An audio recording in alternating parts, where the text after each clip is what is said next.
अस्सलाम वालेकुम students. Education with care में खुशामदीद कहते हैं। चलते हैं अपने सिलसिले को आगे बढ़ाते हुए एक्सरसाइज 9.1 जो कि क्लास 9 के चैप्टर 9 में मौजूद है और चैप्टर का नाम है कॉन्ग्रुएंट ट्रायंगल्स। इसमें क्वेश्चन नंबर 1 हम कर चुके थे। क्वेश्चन नंबर 2 में कहा गया है from the point on the line bisector of an angle perpendiculars are drawn to the arms of angle prove that those perpendiculars are equal in nature. तो सबसे पहले ये गिवन डायग्राम बुक में जो दी हुई है आपको बनानी नहीं है, परेशान ना हो। एक्सरसाइज में आगे बढ़ते बढ़ते आप बनाना भी सीखेंगे इंशाल्लाह ताला। तो इसके अंदर देखिएगा कि सबसे पहले आपको कहा गया है कि किसी एक पॉइंट लाइन बाइसेक्टर, किसी भी एंगल का जो लाइन बाइसेक्टर है। अब एंगल अगर हमारे पास देखा जाए तो बी ए सी हमारे पास ये एंगल है और ये बाइसेक्ट हो रहा है, दो में डिवाइड हो रहा है इस लाइन से, जिस लाइन का नाम हमने रख दिया ए डी। ठीक है, ए डी लाइन बाइसेक्टर हो गया और बी ए सी हमारे पास एंगल हो गया।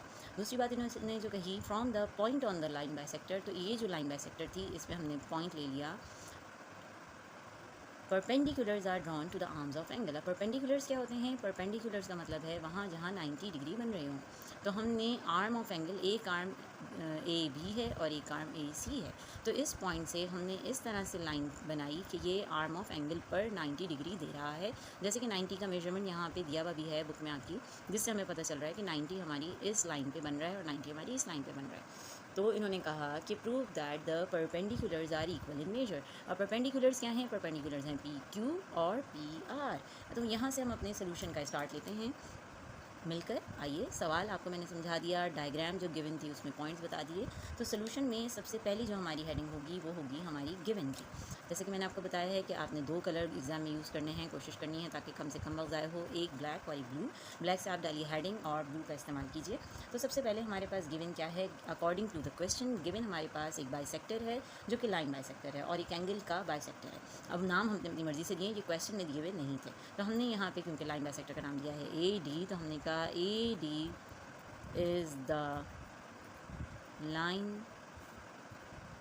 bisector of angle. अब एंगल लिखने से पहले एक दफ़ा गौर से देख लीजिए, एंगल कौन सा है? बी ए सी। तो एंगल के लिए एंगल का निशान बनाएंगे, एंगल बी ए सी। ये बात सबको समझ आ गई है, आगे बढ़ते हैं। उसके बाद पी वो पॉइंट है, ये नज़र आ रहा है आपको पॉइंट, मैंने पेन से इसको डार्क भी कर दिया है। तो हमने कहा एक बात तो ये हो गई गिवन में। दूसरी गिवन की बात यह है कि पी इज़ द पॉइंट या any point on the bisector of angle BAC। तो P हमारे पास पॉइंट है जो बाइसेक्टर पे मौजूद है, लाइन बाइसेक्टर पे, और एंगल BAC पर है। अब यहाँ हमने कहा फ्रॉम पॉइंट P पॉइंट से क्या हुआ है? इस पॉइंट से PQ जो लाइन है वो परपेंडिकुलर बन रही है AB के लिए। तो हमने कहा कि PQ इस परपेंडिकुलर का निशान बना देंगे, पूरा लिखने की ज़रूरत नहीं है, जहाँ ये निशान है समझ आइए परपेंडिकुलर है। PQ is perpendicular to AB and PR is perpendicular to AC। ठीक हो गया, यहाँ तक समझ आ गया है उम्मीद है।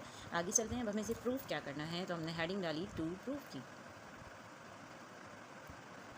जैसे कि इसके दूसरे हिस्से में कहा गया है prove that those perpendiculars are equal in measure. तो परपेंडिकुलर कौन कौन से थे? पी क्यू और पी आर। तो इक्वल इन मेजर के लिए हमने कहा P Q is equal in measure or congruent to P R. ठीक है, कॉन्ग्रुएंट का मतलब इक्वल शेप एंड साइज़ हो गया। अब हमारे पास जब शुरुआत हो रही है प्रूफ की, तो जैसे कि पिछले सवाल में मैंने आपको बताया था कि इसके अंदर हम लाइन खींच के दो इसके हम बना देंगे कॉलम्स। लाइन ड्रॉ कर लेते हैं अच्छी सी प्यारी सी।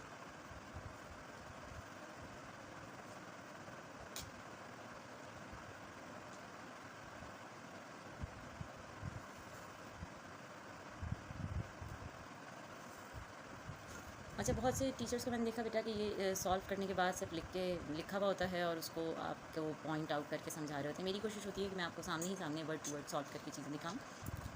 तो आपकी मर्ज़ी है, आपकी समझ में अगर आ जाता है तो मैं आपको मना नहीं करूँगी। बहुत से अच्छे टीचर्स हैं, किसी का भी आप फॉलो कीजिए, लेकिन जिसका फॉलो कीजिए कोशिश कीजिए कि कुछ चंद इधर उधर भी नज़र डाल दें। एक से ज़्यादा आपके पास तरीके होंगे, तो एग्ज़ाम में जो तरीके से आपको जल्दी याद हो आप उसको कीजिए। ज़रूरी नहीं आप मुझे फॉलो कीजिए, आप किसी को भी फॉलो कर सकते हैं। तो सबसे पहले अगर आप गौर दें तो हमारे पास ये दो ट्राइंगल बन गई। एक हो गई आपके पास APQ और दूसरी हो गई हमारे पास ARP। ठीक है, APQ ARP कह लें या APQ APR कह लें, तो बात एक ही है। तो हम APQ और पी आर कह लें, या ए क्यू पी अगर कह रहे हैं तो ए आर पी, थोड़ा सा तरतीब से काम हो। यानी अगर आप साइड की बात करें ए क्यू, तो यहाँ साइड की बात करिए ए आर। तो जनाब आगे बढ़ते हैं, हम कहेंगे in triangle A Q P with correspondence. Correspondence के लिए हमने ये निशान लगा दिया, triangle A Q P with correspondence to triangle A R P. ये दोनों ट्राइंगल की हमने कॉरस्पॉन्डेंस ली, ये दोनों ट्राइंगल को हम साबित करेंगे कि ये इक्वल हैं।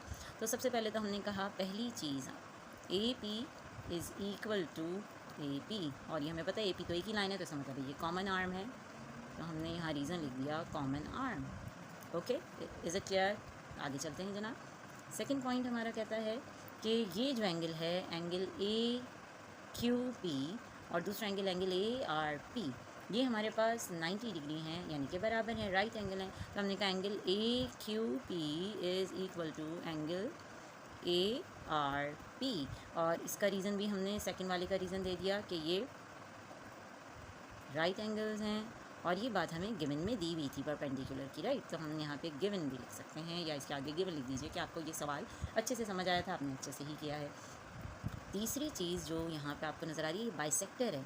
बाइसेक्टर की वजह से जब कोई एंगल बाइसेक्ट होता है, बाय यानी दो, तो दो हिस्सों में, तो एंगल 1 एंगल 2 दो एंगल तश्कील दिए गए, जिसकी वजह से तो हमने कहा कि इसमें angle 1 is equal to angle 2, क्योंकि A P bisects angle B A C, और ये भी हमें गिवन ही था, राइट। तो जनाब सिलसिले को आगे बढ़ाते हैं। हमने ये ट्रायंगल प्रॉपर्टीज़ में पढ़ा है कि ट्रायंगल में कोई सी तीन चीज़ें, दो एंगल एक साइड, दो साइड एंगल, तीनों एंगल या तीनों साइड, इनमें से कोई भी इस तरह की तीन चीज़ें किसी ट्रायंगल में सेम हो तो वो ट्रायंगल कॉन्ग्रुएंट होती है। सो हमने कहा कि according to the properties of triangles, triangle A Q P is congruent to triangle A R P, और क्योंकि देखिए ऊपर साइड है, फिर एंगल है, फिर एंगल है, तो हम यहाँ रीज़न देंगे side angle angle is congruent to side angle angle. आप साइड एंगल एंगल पोस्टुलेट भी सिर्फ लिख सकते हैं। तो आपने कहा देन अगर ऐसा है तो पी क्यू की साइड भी बराबर होगी पी आर के, ठीक है। तो हमने कहा कि कॉरस्पॉन्डिंग